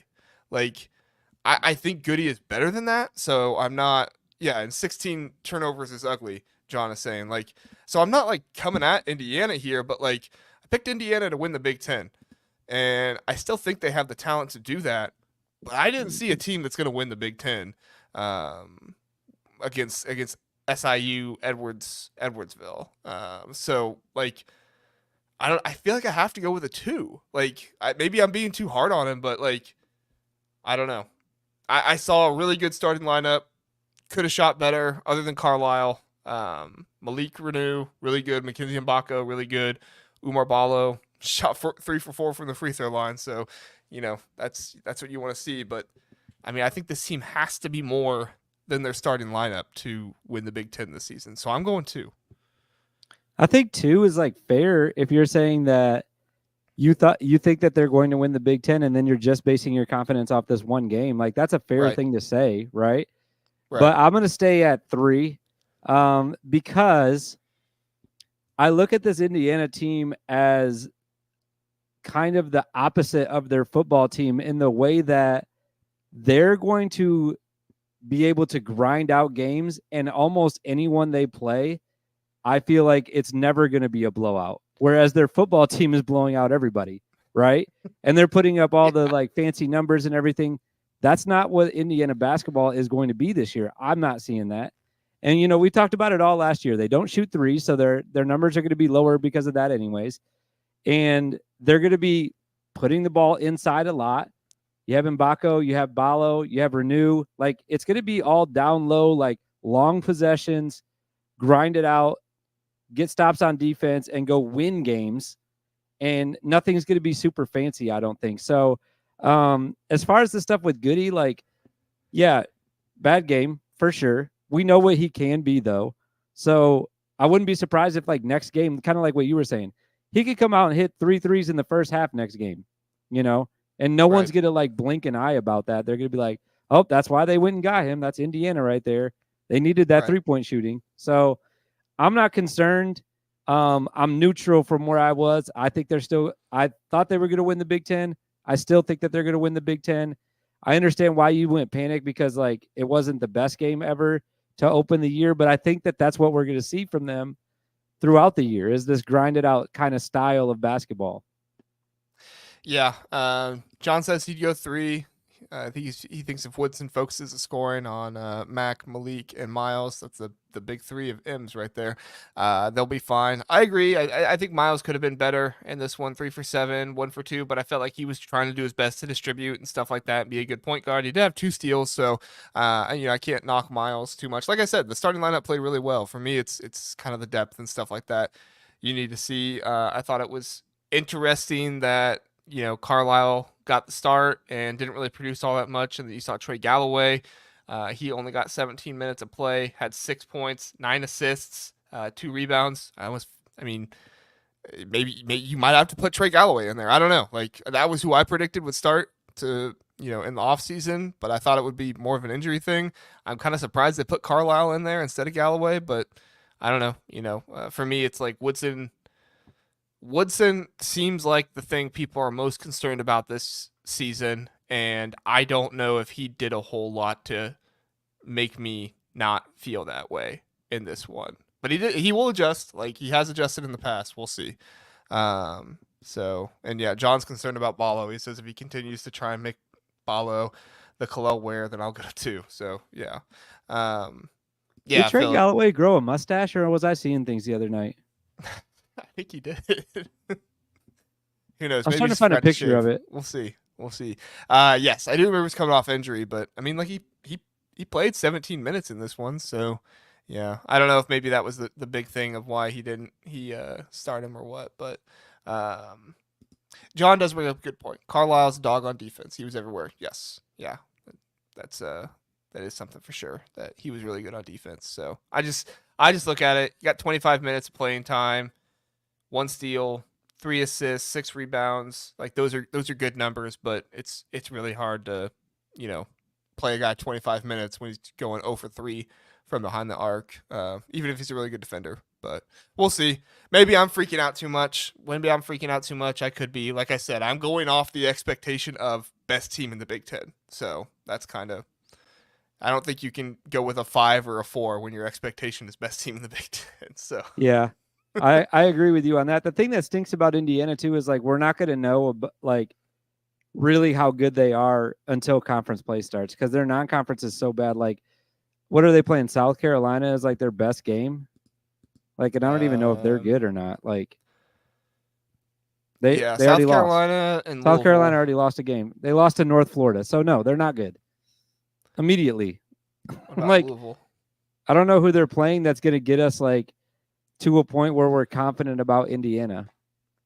Louisville plays Tennessee on Saturday. Gosh, I hate college basketball games on Saturday during football season. Like, Yeah, that's the worst. can you not? I really like the Friday they don't have a games. single game in non-conference that's going to be like, oh man, look at they just beat. I guess Louis. Did you just say Louisville? Sorry, I was still Yeah, looking at it. yeah, they have Tennessee on Saturday, so we'll see what happens there. Wait, they play Tennessee on Saturday? Louisville does. Oh, I thought you said Indiana does. I was like, No, whoa, sorry. wait. Yeah, they play Louisville 27th. So is that right before Thanksgiving or is that the week after? One of those two. I think it's the week right before Thanksgiving. So they play them on the 27th. But yeah, that's if Louisville's a good team, that's really their only test outside of the conference. We'll get to see Chucky Hepburn again, right? Yeah, Chucky. There we go. So John's saying battle for Atlantis. So yeah, they'll have more ones. That's right. It doesn't always tell you the tournaments here. Oh, is that what I'm thing. missing? Yeah, it's the asterisk. Okay, well then there we go. We'll wait for that location. So yeah, if they beat Louisville, then they'll play more. So thanks for the reminder there, John. Phil says Indiana has a battle for Atlantis. Their only non-conference game. My bad. Interest for Indiana. Yeah. Hands up. That's on me. I forgot about that. That's South Carolina. Not really very interesting. That game's on Peacock. We have the Gamecocks on Peacock. That's a lot of. Yep. There's no way around it. That's a lot of cock. Yeah, it is. It is. I mean, it's Peacock and Gamecocks. Come on. In a week too. Yeah, week in 2 days. Excuse my language. That's in 1 week. Week in 2 days. Yeah, the 16th. Okay, so the Gamecocks on Peacock. Wait, do they have a bracket? I'll look at that later. Never mind. We're not That's talking not about Atlantis tournaments. though. Atlantis is Louisville. So, all right. 2 more games. Okay. 2 more games, Kent, and then we'll skip Joe Lunardi. This went way longer than I thought. Okay, yeah. I mean, unless you really want to yell about Joe Lunardi, then you can. But we'll have all season to do that. That's fine. Yeah. All right. Rutgers wins 75-52 over Wagner. Rutgers was ahead 36-19 in the first half. They were about even in the second half, but kind of, brought the starters out and stuff like that. Ace Bailey didn't play in this one. Now, Wagner is not a good basketball team, much like all these teams that we're talking about are not. But I think it is a lot to be said that Rutgers didn't. I mean, they didn't have Ace Bailey, and they still blew a team out. They still looked pretty good, and Dylan Harper is really good. So, I mean, other than the 1 for 6 on free throws and 1 for 4 from 3-point range, he still went 9 for 14 from the floor. He had 4 assists, 3 steals. He did have 4 turnovers, so, that is a kind of freshman mistake there. But, I mean, this Rutgers team overall played like a good team. It definitely looked like a team that wasn't just the Dylan Harper show. What'd you think? Yeah, just by the way, that Dylan Harper 3 that he did make was his first collegiate shot of his life. And it Nice. was pure. So that made me really excited. Yeah, I'm at a 4. I actually missed your number. What'd you say? Oh, I didn't say it yet, but I was at Oh, 3. okay. Yeah, I'm at a I 4 with forgot to say them it. only because they played up to my expectation without a future lottery pick that was supposed to be playing that night. But by the way, if I could for a second, the most depressing part of my day on Wednesday was that. Was that yesterday? Yeah, it was yesterday. That was really sad when I learned that he wasn't going to be playing yesterday. And I hope that he's okay, because it wasn't that he just like didn't play. I think he got injured in practice, but I'm hoping that it's just like I'm out for like a couple games or whatever, and then I'll be back at full strength. But I, yeah, I I still think was I on think their message board, oh, and was it? I was reading about it on their message board, and their insiders didn't sound super concerned. Yeah. They made it sound like it was kind of like Peichel was like, I don't want to get him hurt against Wagner. Like, we'll be fine against Wagner. So Yeah. go He ahead. was the Sorry. person I was most excited to watch play basketball this week, though, and I didn't get an opportunity to do that. So now I'm sad about my life. But yeah, I still think that Rutgers exceeded my expectations slightly, because I thought that they were going to be this good, but I thought they were going to do it with Ace, and he wasn't there. So I'll go 4 on this one. Yeah, I'm at a 3. I'm not like some of the people on their message board. There were people freaking out on the Rutgers message board, like, this is a 500 basketball team. What are we doing? I did not see that at all. I think this What? was a team that had pretty good defense. I think Philip pointed out, yeah, this Rutgers defense was better than I expected it to be. I'm gonna be honest. I felt like it was gonna be okay with Ace Bailey, but when Ace Bailey wasn't in, I was like, ooh, yikes! Wagner might get up to 70 in this one, but the defense was so good. They did a good job containing some of Wagner's better offensive players, but overall, like, I feel like Rutgers is probably a top 5 team in the Big Ten. I saw good play. I didn't see anything that made me think they're all of a sudden going to be the best team in the Big Ten. So for me, it's a 3, not because I didn't like what they did or anything, but just because they played like a top 5 team in the Big Ten, and I think they're going to be a top 5 team in the Big Ten. So What were they I'm just curious, like what Rutgers fans were expecting, like, without Ace in there. What do you want to I'm beat him by 40? Like, everything else happened that I think you wanted to happen. Dylan Harper was really good. Lathan Somerville showed up, and like another freshman where you're like, I didn't know what to expect from him, and like not a ton of points, but like he was affecting the game in multiple different ways on different levels. And they had everything going that they needed to have going against a team like Wagner, and this game was never in doubt. Like, they're I'm reading through stuff while you're talking. They're just psychoanalyzing everything. They're okay. like, this Yeah, is a well, team that was under 500 in the NEC last year. There's no reason they should be scoring under, or like above fit. Like, literally, there's one comment over here that says there's no reason a team in the NEC should score over 50 on us. oh no, they scored 52. Oh, okay. All right. Watch out. They're going to be fine. Yeah, they're gonna be Rutgers going to be fine. fine. Everyone The fans are that's a just Rutgers crazy. fan should be excited. Well, I'm learning more about Rutgers fans. I think Rutgers fans are just kind of crazy in their own way, because when we brought Larry on to talk about Rutgers and kind of when they were struggling in football, he was telling us that they were talking about wanting to fire Greg Schiano in the middle of the season this year. It's like, guys, Greg Schiano is the best football coach you've ever had in your history. Chill. Do not fire Greg Schiano. I cannot tell you how bad of a decision it would be to fire Greg Schiano.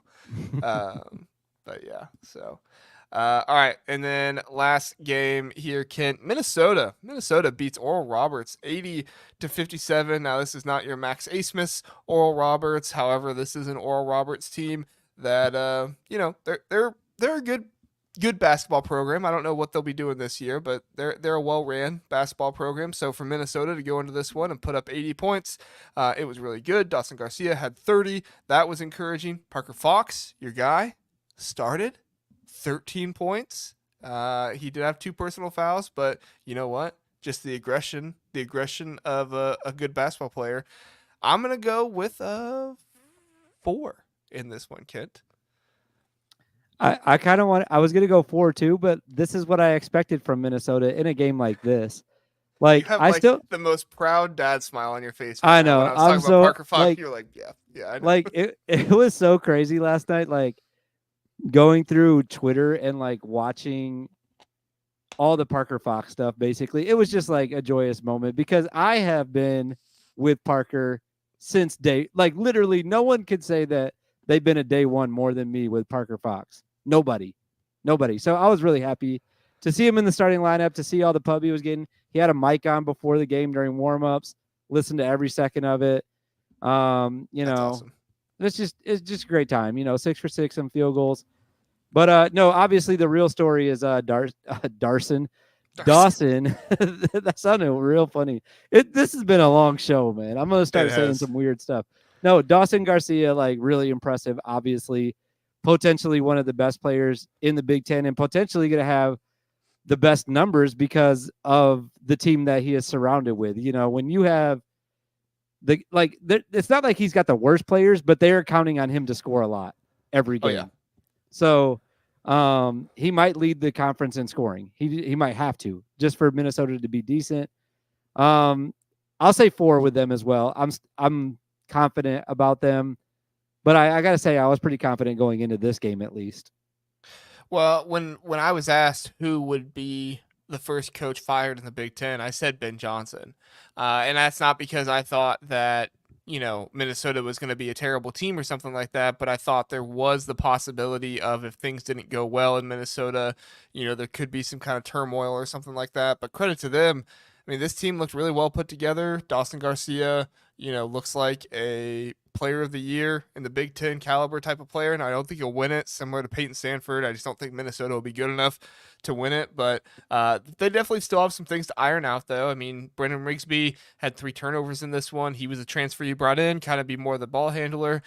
Mike Mitchell only had 7 points in this one, but he did have 9 assists. So he was out there dealing a lot. However, not much bench production. So we need to see what happens with Frank. What's his last name? The Frank, transfer. isn't it Frank Mitchell? Is it Mitchell? I wanted to say Yeah. Mitchell because of Mike Mitchell. Okay, maybe it is. So Frank Mitchell, we need to see what happens with him. I think once he gets back in, it's going to make this Minnesota starting lineup even better. Hopefully that's soon because I like this Minnesota team. I liked what I saw against Oral Roberts. Are we gonna do this again this year? Yes, Are we doing this again? probably. All right. Whatever. I'm with it. I mean, they don't have. Oh, I'm forgetting his name now. I'm terrible with names. What was it? The point guard last year. You talking about Christie or No, Hawkins. Oh yeah, Hawkins, yeah. Yeah. Now they don't have him, so Imagine if they got Christie to come back though, because that was like a thing for a while. Yeah, man. If they had Christie, this team would be talked about very differently, especially with the guys that you just mentioned, like Frank. Like, I think people need to learn about Frank, man. Like, he's actually gonna be Frank the Tank down low. Like, he's gonna be clearing some bodies out for Dawson to get to the basket even more, I think. And it's gonna be really fun. He better not start for Parker though. That's the only problem I'll have. You don't want him to come back if he starts. If he's gonna come in for Parker, like, which that has to be the spot he's playing, right? Yeah. Like the starters were, yeah. No. I mean, he is only 6'8", so yeah, but we'll see. That was my thought with Frank. I was like, he is undersized, but man, he's 260. He is gonna be a tank. He's gonna be beast down there. He's gonna be moving people. From Canada. Watch out. Ben Wallace was only 6'8". Don't forget. That's true. He plays much bigger than 6'8". Yes, he did. So. All right, everybody. We are going to go ahead and skip the Joe Lunardi segment because that took much longer than I thought it would. I always want to do these segments about the entire Big Ten, and hopefully it's only like, 30, 40 minutes or something like that, and then it never is because we talk too much. So we appreciate all of you sticking around and watching. We try to not go over an hour and a half, but, it is what it is. We get to talking, and we want to talk about every single Big Ten team, so it is what it is. We are going to be back Thursday night again. At least I will be. I don't know if Kent will be here. We'll see. If Kent can't be here, I'll probably have somebody like Burke or Russ or somebody like that back again, and we'll be talking about more of these games. Probably be previewing a lot of games because next Friday, not this Friday, but next Friday has a lot of really good Big Ten basketball games to look at. So you can join me and Kent on Saturday night for the Power Rankings episode. And then Sunday night, going to have a special guest, Jeffrey the Greek, on Sunday night to be recapping games. Woo! Zach is on vacation, so I got a little free play time now. We're gonna be bringing Jeffrey on. Always love having Jeffrey on. He's one of my favorite guys to listen to about Big Ten football. So that's gonna be a good time. Kent, what's going on over at Casual Big Ten? I mean, people for sure need to come back for that. Jeffrey's the only person that I like listening to talk about sports more than myself. Like, because I'll go back and listen to myself a lot. Like, man, I sound good. I'm so smart. But Jeffrey, I think, is the only one that I like listening to more than myself.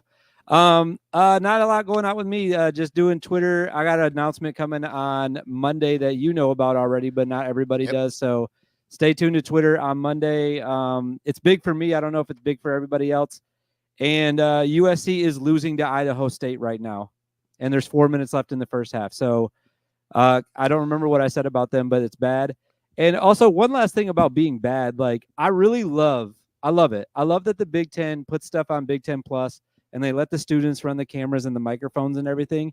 But I have to be honest, because I'm always honest and I don't care what people think.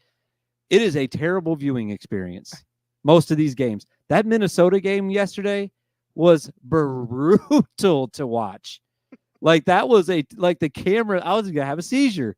I'm doing the same thing right now. I don't think they have all the lights on at the USC arena, whatever it's called. I'm still learning arena names, but they let the students turn the lights on too. They forgot to turn. I mean, like, what is going on right now? Like with some of these, I love it. But I love that they're doing it for the kids because that's what college sports is about, right? Like trying to educate these kids. But man, I don't know if they have a future in TV. Some of them.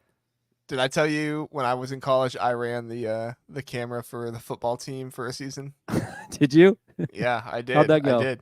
Actually, really well. I was really good at it. They really liked me. And they wanted me to come back, and I was like, "Does it pay anything?" Like I did it for free this entire season. They're like, "No, it doesn't pay anything." I was like, "Okay, no, I don't want to do that." Like, no wonder they wanted you to come back.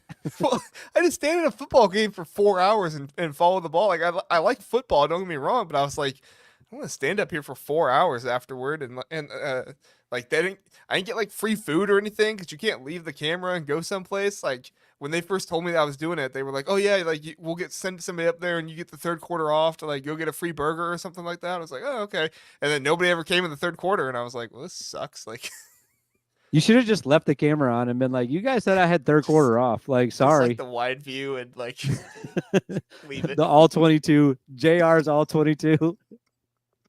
I'm not following this around.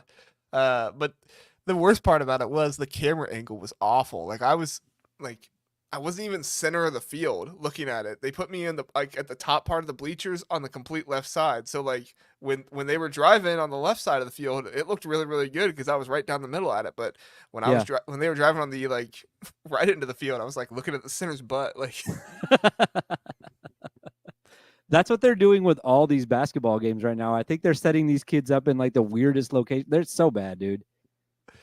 I shouldn't say it's that bad. Like you can still get a glimpse of what the game is, but like anytime there's a dead ball, it's just like hilarious.